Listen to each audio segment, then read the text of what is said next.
The archivists had been the galaxy's memory keepers for 12,000 years. From their crystal spires on Memoria Prime, they cataloged every civilization, every achievement, every footnote of galactic history. Their neural network stretched across star systems, preserving the stories of 1,000,000 species in perfect, immutable detail. But humanity's file had a special designation: corrupted data, scheduled for deletion. Commander Zekthar of the Archivist Council stood before the holographic display, his 6 eyes gleaming with satisfaction. "The human archive will be purged at dawn," he announced to the assembled delegates. "Their violent history, their primitive wars, their destructive nature, all of it will be erased. The galaxy will forget they ever existed." The vote had been unanimous. 17 civilizations had petitioned for humanity's removal from the historical record. Too aggressive, they said, too unpredictable, too dangerous to be remembered. What the archivists didn't know was that humanity had learned of the vote 3 months earlier. Dr. Sarah Chen sat in the cramped bridge of the Persistence, a repurposed mining vessel now carrying the most precious cargo in human history. Behind her, in the ship's converted cargo bay, sat 2,300 physical books, 17,000 data crystals, and 42 elderly humans who had volunteered to be living libraries, each one having memorized hundreds of poems, songs, and stories. "They think erasing our files will erase us," Sarah muttered, watching Memoria Prime grow larger on the view screen. "They forgot that humans have been preserving history since we painted on cave walls." The archivist's neural network was impressive, a quantum-entangled web spanning light years, immune to hacking, impervious to conventional attack. But it had one fatal flaw: it had never encountered an enemy that understood the power of analog. Sarah's team didn't hack the network. They didn't need to. Instead, they did something the archivists considered impossibly primitive. They printed everything. On paper, on metal, on materials that would last millennia without power, without networks, without the fragile infrastructure of digital civilization. While the archivists prepared their deletion protocols, humanity scattered across the galaxy like seeds on the wind.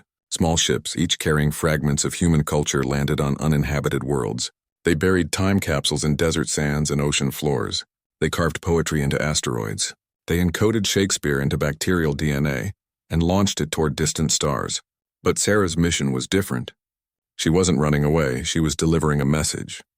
The Persistence breached Memoria Prime's defenses not through weapons but through an ancient human tactic: bureaucratic procedure. Sarah had filed the proper requests, used the correct diplomatic channels, and arrived with an appointment to discuss the deletion in person. By the time the archivist realized her true intention, she was already standing in the central repository, surrounded by humming servers containing the memories of civilizations. "You cannot stop the deletion," Zekthar said, his translator device dripping with condescension. "At dawn, humanity's file will be gone. Your species will be forgotten."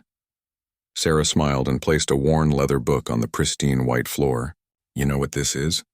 Primitive data storage, inefficient, obsolete." "It's a journal," Sarah said, "written by my great-great-grandmother during Earth's Third World War.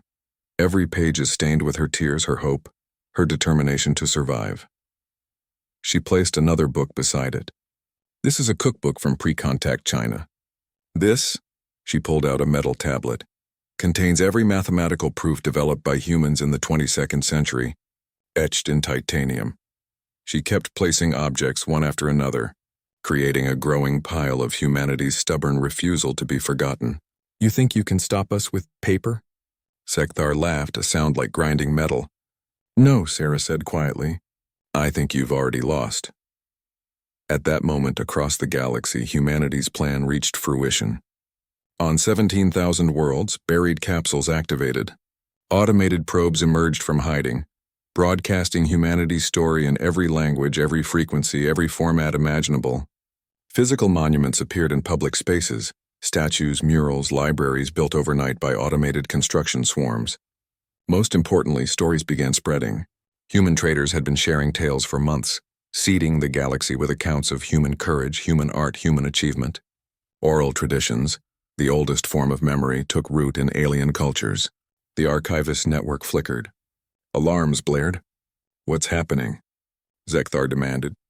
"Your network is designed to store information," Sarah explained, watching the chaos unfold.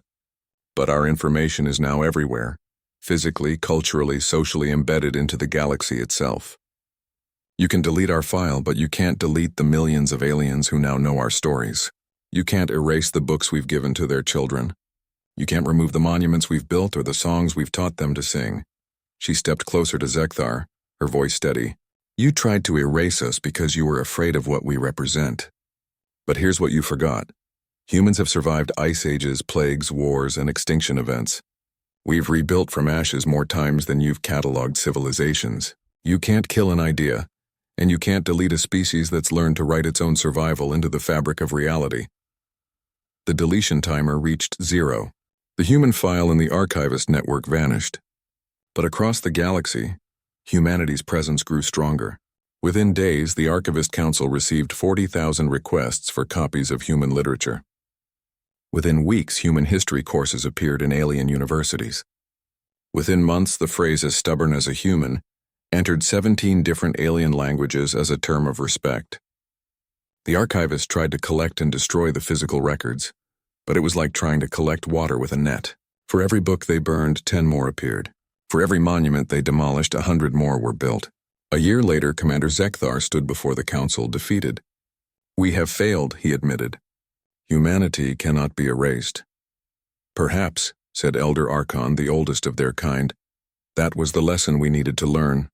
True history cannot be deleted. True culture cannot be destroyed. It lives in the hearts and minds of those who remember, and in the case of humans, in their stubborn refusal to let anything be forgotten." On Earth, Sarah Chen placed her great-great-grandmother's journal back in a museum, dedicated to the erasure crisis as it came to be known. A plaque beneath it read, "They tried to delete our past. Instead, we became everyone's future." Humanity had won not by fighting, but by doing what they'd always done best: remembering, recording, and refusing to disappear. The archivists remained the galaxy's memory keepers, but they added a new protocol to their system. Certain histories were too persistent, too resilient, too fundamentally alive to ever be deleted. Humanity's file was marked permanent, indelible, eternal,